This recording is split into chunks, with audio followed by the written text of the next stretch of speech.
your outlook on all of this is that yes, ZigChain is creating wealth or helping people create wealth for themselves, but it's doing that through tooling and specifically through AI tooling. Because if I understand correctly, Zignali is basically an AI powered copy trading platform that handpicks via algorithm the best traders based on how their wallets are performing, right?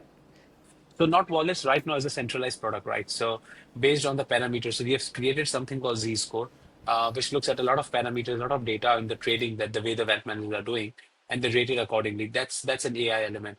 We don't see AI as an exclusive technology that will help. We see it as an enabler, as an add-on into on top of everything. See, eventually humans are humans, right?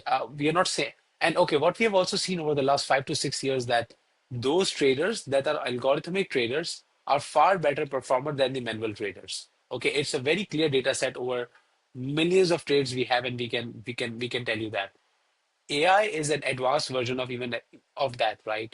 Both in terms of decision making of how to invest and decision making what as a fund manager of what all you are doing. Um, ZigChain would enable what Zignally is doing at a much larger scale by allowing every kind of technology to come in. Today is AI, tomorrow it can be something else. So yes, AI would play a very significant role in right away, right now, but we want to be in a space where we don't want to get stuck up by one technology only. We think that, over the period of time, technological enhancements can come.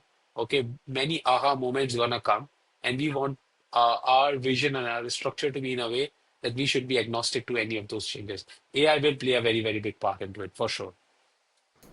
Yeah, and I Yeah, would just it's add that as someone that has known Abdul and Zignali for probably 6 plus years.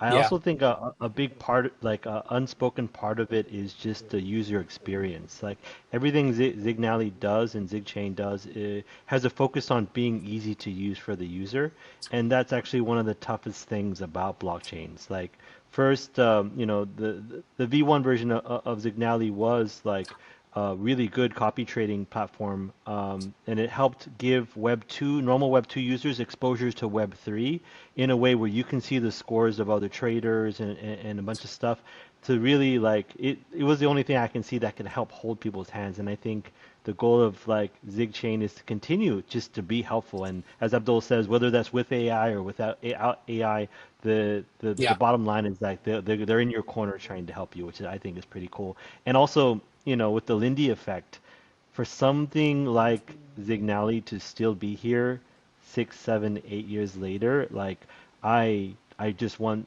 when I talk to Abdul, it's a lot of times I just want to learn. I want to learn from him on how to do that.